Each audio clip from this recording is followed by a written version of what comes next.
Dear students of 8th class, how are you all.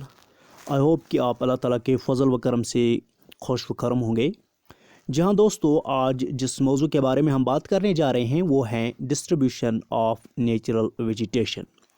दोस्तों मैंने already आपको term vegetation के बारे में बताया है और आपको याद भी होगा, ठीक है ना। हाँ, मैंने कहा कि वेजिटेशन हम टर्म इस्तेमाल करते हैं jointly to denote the plant community, यानी जितनी भी प्लांट कम्युनिटी में, यानी नबातात उन्हें कहते हैं, ठीक है ना। उर्दू में नबातात कहते हैं और इंग्लिश में वेजिटेशन कहते हैं, ठीक है ना। सो दिस मीन्स की जो वेजिटेशन है it denotes the whole plant community, यानी जितने भी प्लांट्स में किस्में हैं, चाहे वो बड़े हैं छोटे हैं, चाहे वो पतले हैं मोटे हैं, चाहे वो शर्ब्स है हर्ब्स हैं, ठीक है ना। दिस मीन्स की it denotes the whole community of plants, ठीक है ना। So this means vegetation is the term which is used to denote the whole plant community. Okay दोस्तों, बात की थी हमने कि वेजिटेशन क्या होती हैं, इसके कौन कौन से इंपॉर्टेंस हैं, ठीक है ना। और आज हम बात करेंगे कि वेजिटेशन हमें किस जगह पे कैसी देखने को मिलती हैं। क्या ये वेजिटेशन हर जगह पे सेम देखने को मिलती हैं? क्या ये वेजिटेशन हमें मुख्तलिफ़ जगहों पर मुख्तलिफ देखने को मिलती हैं? अगर मुख्तलिफ देखने को मिलती हैं तो वजह क्या है, और किस जगह पे कैसा, किस लैंड मास पे, किस सॉइल पे किस तरह के प्लांट्स ग्रो करते हैं, किस एरिया में किस तरह के प्लांट्स ग्रो करते हैं, ठीक है ना। So this means here we are going to deal with the distribution of natural vegetation, ठीक है ना। दोस्तों जो ये वेजिटेशन होता है, ठीक है ना, इसकी जो ग्रोथ होती है, यानी वेजिटेशन का पनपना, वेजिटेशन का बढ़ना, ग्रो करना, ठीक है ना, ये डिपेंड होता है एक एरिया के टेम्परेचर पे और वहाँ के मॉइस्चर कंटेंट पे। यानी जो ऑलरेडी मैंने आपको कहा कि लैंड जो है it varies from one place to another place. Land जो होती हैं ये सेम हर जगह पे हमें देखने को नहीं मिलती हैं, ठीक है ना। कहीं जगह पे हमें ये प्लेन देखने को मिलेगा, कहीं पे हमको माउंटेनियस लैंड देखने को मिलेगी, etcetera etcetera. So this means कि वो लैंड मास जो है ये भी डिफर करता है from one place to another place. Same is the case, जो टेम्परेचर है एक एरिया का वो भी डिफर करता है, यानी temperature also varies from one place to another place. कोई ऐसी जगह होगी जहाँ पे टेम्परेचर बहुत हाई होगा और कोई ऐसी भी जगह होगी जहाँ पे टेम्परेचर बहुत कम होगा, ठीक है ना। और मॉइस्चर क्या होता है, जो एटमॉस्फेयर में जो नमी होती है, ठीक है ना, उसको मॉइस्चर कहते हैं, ठीक है ना।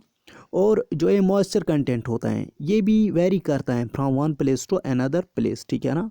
और ये डिफरेंट होता है, एक जगह पे मॉइस्चर कंटेंट आपको ज़्यादा देखने को मिलेगा, एक जगह पे आपको कम देखने को मिलेगा। Same is the case, temperature moisture के साथ साथ जो रेनफॉल होता है दैट आल्सो वेरीज, यानी रेनफॉल, कोई एरिया ऐसा होता है जहाँ पे रेनफॉल बहुत ज़्यादा होता है और कोई ऐसा एरिया होता है जहाँ पे रेनफॉल बहुत कम होता है। दिस मीन्स कि रेनफॉल, टेम्परेचर, मॉइस्चर जो होते हैं they differ from one place to another place, ठीक है ना। सो हमें पता लगा कि टेम्परेचर, मॉइस्चर और रेनफॉल पे डिपेंडेंट होती हैं। अगर कोई वेजिटेशन ग्रो करता है तो उसका जो दारोमदार होता है वो टेम्परेचर पे होता है, मॉइस्चर पे होता है और रेनफॉल पे होता है। गर्ज हमें पता चलो टेम्परेचर है, मॉइस्चर है, रेनफॉल है, ये डिफर करते हैं from one place to another place. This means कि वी कैन से कि वेजिटेशन आल्सो डिफर्स, यानी वेजिटेशन कवर जो है ये भी डिफर करता है from one place to another place. एक जगह पे हमें एक किस्म की वेजिटेशन देखने को मिलेगी, जब हम दूसरी जगह पे चले जाएंगे वहाँ पे हमें दूसरी किस्म की वेजिटेशन देखने को मिलेगी। गर्ज के मुख्तलिफ एरियाज़ में मुख्तलिफ वेजिटेशन हमें देखने को मिलेगी, ठीक है ना। दोस्तों जो वेजिटेशन है इसको स्टडी करने के लिए क्लासीफाई किया गया है। नंबर 1 है फॉरेस्ट, उसके बाद ग्रासलैंड्स, उसके बाद स्क्रब्स, उसके बाद टंड्रा, ठीक है ना। आइए इनको एक एक करके समझते हैं, देखते हैं कि फॉरेस्ट्स हमें ये एरिया किस जगह पे हमें देखने को मिलेंगे, फॉरेस्ट वेजिटेशन, ग्रासलैंड वेजिटेशन कहाँ पे देखने को मिलती हैं, स्क्रब्स कहाँ पे देखने को मिलते हैं और टंड्रा कहाँ देखने को मिलती हैं। दोस्तों मैंने ऑलरेडी आपको कहा कि रेनफॉल जो होता है it varies from one place to another place, यानी कोई जगह ऐसी होती हैं जहाँ पे रेनफॉल बहुत ज़्यादा होता है और कोई ऐसी जगह होती है जहाँ पे रेनफॉल बहुत ज़्यादा कम होता है। This means it varies from one place to another place. दोस्तों ये माना जाता है, ठीक है ना, कि वो एरियाज़ जहाँ पे हैवी रेनफॉल होता है, वो एरियाज़ जहाँ पे हैवी रेनफॉल होता है वहाँ पे क्या होता है, वहाँ पे ट्रीज़ जो होते हैं वो बहुत ही बड़े होते हैं, ह्यूज ट्रीज़ होते हैं। ह्यूज ट्रीज़ मीन्स कि वो तम कुली यम जन तम वारिया बड़, ठीक है ना, यानी they are very huge. This means कि वो एरियाज़ जहाँ पे हैवी रेनफॉल होता है, ज़्यादा बारिश बरसती है, वहाँ पे ट्रीज़ जो होते हैं वो बहुत बड़े होते हैं, ठीक है ना। हाँ, और वो एरियाज़ जहाँ पे रेनफॉल बहुत ज़्यादा होती है वहाँ पे बड़े ट्रीज़ ग्रो कर सकते हैं, ठीक है ना। हाँ, सो दिस मीन्स कि वो एरियाज़ जहाँ पे रेनफॉल ज़्यादा होगी वहाँ पे बड़े पौधे हमें देखने को मिलेंगे, ठीक है ना, क्योंकि वहाँ पे क्या होता है, जो पानी होता है, ठीक है ना, इन्हें वाटर सप्लाई जो होती हैं वो अच्छी होती हैं, ठीक है ना। दैट्स वाई कि ह्यूज ट्रीज़ जो हैं वो वहाँ पे उगते हैं, ठीक है ना। हाँ दोस्तों, अगर मॉइस्चर कंटेंट या रेनफॉल, ठीक है ना, ये क्या होगा, ये कम होगा। अगर रेनफॉल कम होगा, मॉइस्चर कंटेंट कम होगा एक एरिया में, दिस मीन्स कि जो ट्री का जो साइज़ होगा, पौधों का जो साइज़ होगा, दरख्तों का जो साइज़ होगा वो कम होगा, ठीक है ना। सो दिस मीन्स कि अगर मॉइस्चर और रेनफॉल ज़्यादा होगा तो जो प्लांट्स की जो हाइट है वो बहुत ज़्यादा होगी, ह्यूज प्लांट्स हमें देखने को मिलेगी। लेकिन अगर उसी एरिया में जो मॉइस्चर कंटेंट है वो डिक्रीज़ होगा, रेनफॉल कम होगा, ठीक है ना, सो दिस मीन्स वहाँ पे जो साइज़ होगा ट्रीज़ का वो कम होगा, और जो डेंसिटी होगी प्लांट्स की, ठीक है ना, यहाँ वहाँ पे हमें घने जंगलात देखने को नहीं मिलेंगे, जिस जगह पे या जिस एरिया में हमें मॉइस्चर कंटेंट या रेनफॉल कम देखने को मिलेगा, ठीक है ना।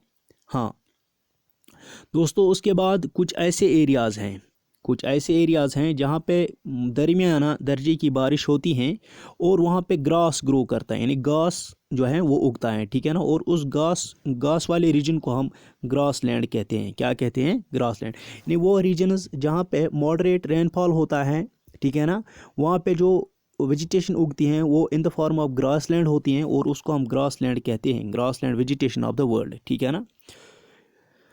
सो उसके बाद हैं जो हॉर्नी शब्स होते हैं, यानी जो कांटेदार पौधे देखने को मिलते हैं हमें, ठीक है ना, या स्क्रब्स हमें देखने को मिलते हैं, वो उन एरियाज़ में हमें देखने को मिलते हैं जो ड्राई एरियाज़ होते हैं, यानी ये इतना रूद पेवान ज़्यादा कि वहाँ पे लेस रेनफॉल होता है और वहाँ पे जो मॉइस्चर कंटेंट होता है वो भी बहुत कम होता है। दिस मीन्स कि वो एरियाज़ जिन एरियाज़ में कम रेनफॉल होगा और वहाँ पे जो मॉइस्चर कंटेंट होगा वो कम होगा, मोस्टली जो वहाँ का जो क्लाइमेट होता है वो ड्राई क्लाइमेट होता है, यानी तचन पे त्यूत रूद कि वहाँ पे मॉइस्चर कंटेंट भी बहुत कम होता है। उन एरियाज़ में हम देखने को मिलते हैं कांटेदार पौधे और स्क्रब्स। क्या देखने को मिलते हैं? कांटेदार पौधे और स्क्रब्स, ठीक है ना। सो दिस मीन्स हमें सिंपल याद रखना होगा, जो एरियाज़ ड्राई होते हैं यानी जहाँ पे बारिश कम बरसती है, मॉइस्चर कंटेंट कम होता है, वहाँ पे हमें कांटेदार पौधे देखने को मिलते हैं, ठीक है ना। हाँ दोस्तों, जो ये कांटेदार पौधे होते हैं, अगर एक एरिया में कांटेदार पौधे पाए जाते हैं तो वजह क्या है? वजह यही है कि वहाँ पे जो रेनफॉल होता है और मॉइस्चर कंटेंट जो होता है वो बहुत ही कम देखने को मिलता है, और उन्हीं कांटेदार पौधों के जो रूट्स होते हैं वो डीप होते हैं, यानी वो ज़मीन के गहरे अंदर होते हैं, और जो उनके पत्ते होते हैं उन कांटेदार पौधों के, यानी उन एरियाज़ में जहाँ पे रेनफॉल मॉइस्चर कंटेंट कम होता है, ठीक है ना, बहुत ही लेस होता है, वहाँ पे जो लीव्स होते हैं उन प्लांट्स के वो थॉर्नी होते हैं, यानी कांटेदार ये पत्ते हमें देखने को मिलते हैं, ठीक है ना। और जो सरफेस होती हैं वो वैक्सी सरफेस होती हैं, ठीक है ना। हाँ, इससे क्या होता है कि आपने सुना होगा टर्म ट्रांसपायरेशन के बारे में, ठीक है ना।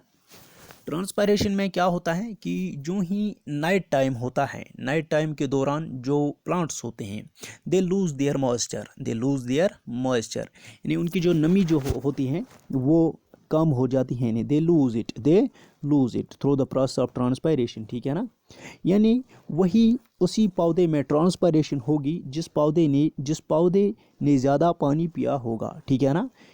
तो ज़्यादा एक पौधा या एक दरख्त कैसे ज़्यादा पानी पिएगा? जब वहाँ पे पानी ज़्यादा मौजूद होगा और जब मॉइस्चर कंटेंट ज़्यादा देखने को मिलेगा या होगा, ठीक है ना, अवेलेबल होगा।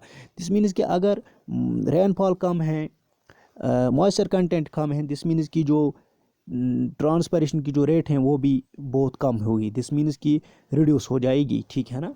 सो दिस मीन्स कि आपने याद रखना होगा, जो कांटेदार पौधे होते हैं, जो कांटेदार पौधे होते हैं उनके जो रूट्स होते हैं वो डीप होते हैं, ठीक है ना, ज़मीन के गहरे होते हैं, और उनके जो लीव्स होते हैं वो थॉर्नी होते हैं, यानी कांटेदार होते हैं, ठीक है ना।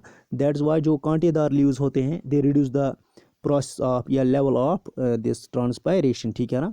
उसके बाद नेक्स्ट वेजिटेशन है टुंड्रा वेजिटेशन। क्या है? टुंड्रा वेजिटेशन, ठीक है ना। टुंड्रा वेजिटेशन जो है ये हमें देखने को, पहले में आपको एक टुंड्रा रीजन जो है ये नॉर्थ अमेरिका में पाया जाता है और ये बहुत ही कोल्ड माना जाता है। यहाँ पे ज़्यादा ये बर्फ़ से, ये एरिया जो होते हैं ये बर्फ़ से ढका हुआ होता है साल भर, ठीक है ना।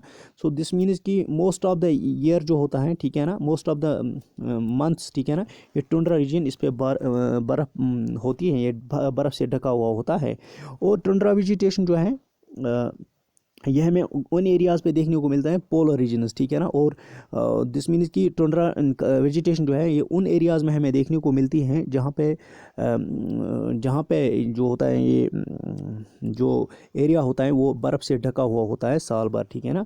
और वहाँ पे हमें देखने को मिलते हैं इन टुंड्रा रीजन्स में मोसेस, लिकेन्स, ठीक है ना। लिकेन्स इसको आप प्रोनाउंस कर सकते हैं LICHENS। ये दो किस्म के पौधे यानी मोसेस और लिकेन्स, ये दो किस्म के पौधे हैं जो कि हमें टुंड्रा वेजिटेशन में देखने को मिलते हैं, ठीक है ना।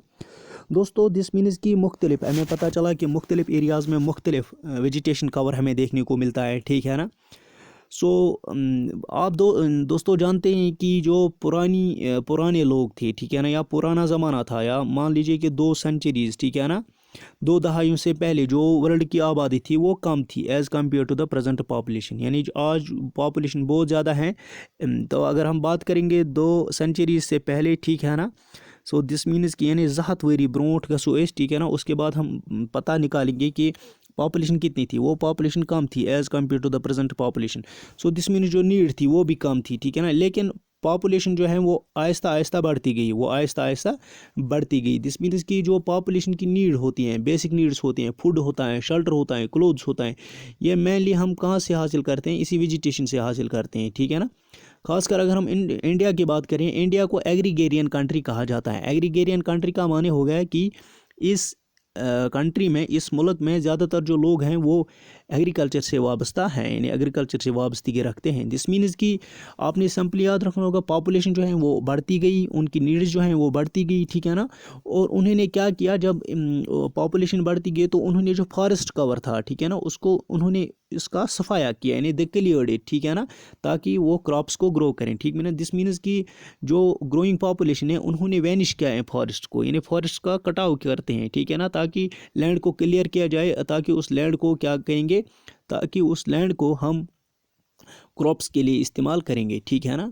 सो दिस मीन्स कि हम कह सकते हैं कि जो जंगलात का जो कटाव है वो क्या होता है, वो दिन ब दिन बढ़ता जा रहा है, यानी इट इज़ वैनिशिंग रैपिडली, ठीक है ना। So this means it is an urgent, ठीक है ना, need to conserve the available resource, ठीक है ना। सो दिस मीन्स कि हमें क्या करना चाहिए, हमें इस रिसोर्स की बचाना चाहिए, इस रिसोर्स को, ठीक है ना, फॉरेस्ट कवर को, यानी वेजिटेशन को कवर करना होगा, ठीक है ना। और अगला जो हमारा मौजू होगा वो होगा conservation of this natural vegetation, ठीक है ना। उम्मीद है कि आपको वीडियो समझ आने के साथ साथ पसंद भी आया होगा। आप अपना ढेर सारा ख्याल रखिए और मुझे अपनी दुआओं में याद रखिएगा। खुदा हाफिज़ नासिर।